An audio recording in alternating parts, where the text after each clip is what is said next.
بەڵێ سڵاوتان لێبێت من ئێستا دەمەوێت سەبارەت بە دۆخی ئێستەی ئێران و ڕۆژهەڵاتی کوردستان لەگەڵ بەرپرسی پەیوەندیەکانی دەرەوەی ئۆپۆزیسیۆنی ئێرانی و کوردستانی لە فەڕەنسا بەڕێز کاک شاه حوسێنی چەند پرسیارێکی ئاراستە بکەم و چاپێکۆتی کورت لەگەڵا بکەم. کاک شاهۆ زۆر سپاس بۆم چاپێکۆتنە فەرمووەری ئێرەوە. کاک شاهۆ سڵاوت لێبێ.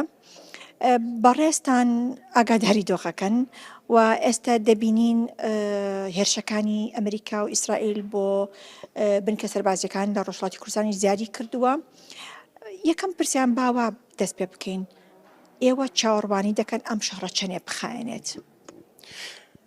سڵاو لە جەنابت و لە بینەرانی خۆشەویستی تەلەڤیزیۆنەکە عەرز دەکەم کە ئەوەی کە چاوەڕوانی چییە چەند بخایەنێت کەمێ مشکڵە، بەڵام ئەمە بە بۆچوونی خۆم دوو هەفتەی لانی کەم دەکێشێت کە ئەوان ئیسرائیل و ئەمریکا زاڵ بن بەسەر جمهوری ئیسلامی و جمهوری ئیسلامی لەو وەزعیەتی خۆی بکەوێت کە بتوانێت اختیارەکە بکەوێتە دەستی خەڵکەکە.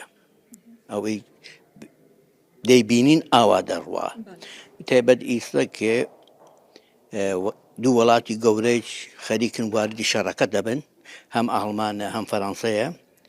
بەخۆشیەوە جمهوری ئیسلامی دۆستی بەخۆیان نەهێشتووە، تەواوی عەرەبەکانێکی بە دوژمنی خۆی کردووە، تەواوی لایەنەکانی دیکەی بەو شێوە کەوا بوو یەواش یەواش کۆماری ئیسلامی لە قودرەت و لە توانای خۆی دەکەوێ و ئەو لە 12 ڕۆژە کە فکر دەکەم دوو هەفتە پێم وایە تەواوی دەکەن، دەتوان تەواوی کەن جمهوری ئیسلامی نەجاتی بێ بڕواتە کەنارەوە. ئەو دەم ئایندەی ئێمە ئایندەی ئێران ئەوە شتێکی دیکەیە. باشە، بە باسی ئێستای ڕۆژهەڵاتی کوردستان بکەین. ئێستا دۆخەکە چۆنە تاکو بزانین پاش ڕوخانی ڕژێمی جمهوری ئیسلامی دەبێت کورد چی بکات؟ ئیتر دۆخەکە بەداخەوە نەمانتوانیوە ئالتەرناتیڤێکی ڕۆشن دروست بۆ کۆماری ئیسلامی دەست بخەین. چەندین لایەن هەن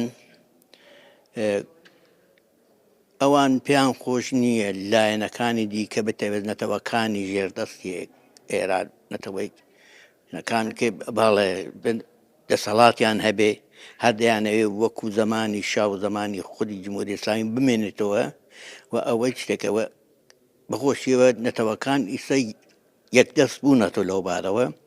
دەبینی و کۆنگرەی نەتەوەکانی ئێرانی فدراڵمان هەیە کە هەموو نەتەوەکانی ئێرانی هەن کە لەوێ عزون، هەروەها هەمبەستگی فەراگیرمان هەیە کە ئەویش هەر دەقیقە لەو ڕابێتەیە، هەرچەند کە ئەو مەخسووسی نەتەوە جێردەستەکان نییە، بەڵام ئەوانی چەند ئەوە ئێمە ئەو نێرومانە هەیە. تەنیا شتێک دەتوانم بڵم هیچ لایەنێک ناتوانێت ئالتەرناتیڤ پێک بێنێ تا ئەو وەختەکە نەتەوەکانی ئێران بەشدار نەبن لە حرەکەتەکە و ئەوە دەستکەوتێکی گەورەیە بۆ ئێمە بۆ کورد بۆ نەتەوەکانی دیکە و ئەوانکە خۆیان ئەوە تەشخیصان داوە. بۆیە هەر حرەکەتێکی دەکەن ڕوو دەکەنە نەتەوەکانی ئێران بەتایبەت حزبی دیموکراتی کوردستانی ئێران کە وەرن لەگەڵمانە با بە نەتیجە بگەین. ئێمە قسەکانمان ئەوەیە کە ئێمە ئێران تەقسیم ناکەین، بەڵام قودرەت بێ تەقسیم بکرێ و ئەوە شتێکە کە ئەوان حاضرن ئێران تەقسیم بێ بەڵام قودرەتەکە تەقسیم نەکەن. ئەو مشکڵمانە هەیە. باشە، لەبەر ئەو مشکلێ دەبێت لە ئێستاوە چی بکات کورد؟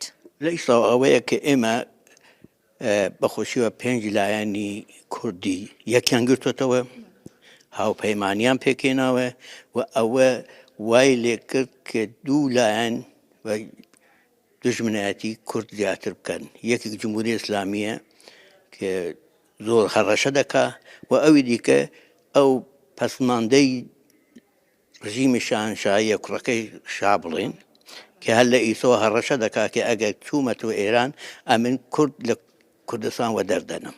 ئەوە قسەیانە ئەو دوان دژم، بەڵام بە پێچەوانە زۆربەی هێزەکان زۆربەی ئینسانەکانی کە کوردەکان خارج لە کوردەکانی کە فارسەکانیش زۆر خوشحاڵن بەو حرەکەتی حزبی دیموکراتی کوردستانی و 4 حزبەکەی دیکە کە پێکەوە یەکیان گرتووە و چون مطمئنن کە ئەوە دەبێتە باعثی ئەوە کە کورد یەک بگرێتەوە مشکڵێک لە نێو خۆیان پەیدا نەکا یەکدەست بێت دژی نەیارەکانی خۆی. باشە ئەوەندە نییە ترامپ قسەی کردوتی ئێمە گەر بمانێ زۆر بە ئاسانی دەتوانین جمهوری ئیسلامی لە ناوبەرین. ئایا ئەمە بەڕاستی ئەمریکا دەیەوێ بیکات؟ ئیستا ئەمە دڵنیام ئەمریکا دەیەوێت ڕژیم بگۆڕێ، دڵنیام لەوە و دڵنیام لەوە کە ترامپ حەول دەدا بە هەر شێوەیەکە حکوومەتەکە بکات دەستی خەڵکەکە. ئیستا چەندێک لایەنەکانی دیکە ئەم لەولا قسەی بۆ دەکەن و مشاورەکانی بەرنامەی بۆ دادەنەوە خۆی چەندێک باوەڕی بەوانە هەن ئەوە شتێکی دیکەیە پێم وایە نەهایەتەن دەگەنە ئەو قەناعەتە کێ دەبێ ئێران بە بەش بکرێ بە نەتەوەکان حقوقی ئەوانە تەمین بکرێت تا ئێران لە داهاتووە تووشی مشکڵ نەبێت چون ئەگەرەوە نەبێ ئەو اختلافانە هەر دەمێنێتەوە ئەو مشکلاتە کە ئیسا ئێران هەیەتی زمانی شابووە ئیسا هەر دەمێنێ چون خەڵکەکە هەر داوای حەقی خۆی دەکا حقوق خۆی دەکا و ئەوە یەک وەزعیەتێک بۆ ئێران و بۆ ناوچەکەت پێک دێنێ کە ئارامش لە ئێران لەو منتەقەی خاوەرمیانە بە هیچ وەج دەست ناکەوێت کە ناچارن بە حتمما ئەو کارە بکەن دڵنیان بەوە کێ ئەو کارە دەبێ بە نەزەری من ناچار دەبن و ئیسەچە دەبینین کە وڵاتانی غەربی پشتیبانی کورد دەکەن پشتیبانی نەتەوەکانی دیکە دەکەن و ئەوە نیشانەیە ئەوەیە کە ئێران ناتوانێت وەکو ڕابردوو بمێنێتەوە یەک نەفەر ئیدارەیەک و یەک نەفەر ڕێت لەسەری بێ. دوایین پرسیامە بەڕستان ئەوەیە هەڵبەت جەنابچان ئاگاداری کەش و هەوا و ئێستای دۆخی ئێستای ڕۆژهەڵاتی کوردستان خەڵکی ڕۆژهەڵاتی کوردستان چی دەڵێن؟ خەڵکی ڕۆژهەڵاتی کوردستان وەرکە یەکەمین جارێکی دەبینین بە مەرگی کەسێک هەڵپەڕین ببێت سەر تاسەری ئێران نەتەنیا هەر ڕۆژهەڵاتی ئێران بەڵکو سەر تاسەری ئێران هەموویان بە مردنی خامنەیی شادن هەڵدەپەڕن و کوردەکەی هەر بەو شێوە و داوا دەکەن هەر ئاوا یەکگرتوو بێ ئەحزابەکانی کوردستان یەکگرتوو بن بمێنن پێکەوە بۆ ئەوە دوا ڕۆژ هیچ مشکڵێکمان پێشنێت و اختیارەکە بدەن بە دەنگی خەڵکەکە چی دەنگ دەدا ئەوە بەڕێوەبەری. سپاس کە لەگەڵمان سپاس مەمنون بەڕێزی زۆر سپاس بە ئێوەش.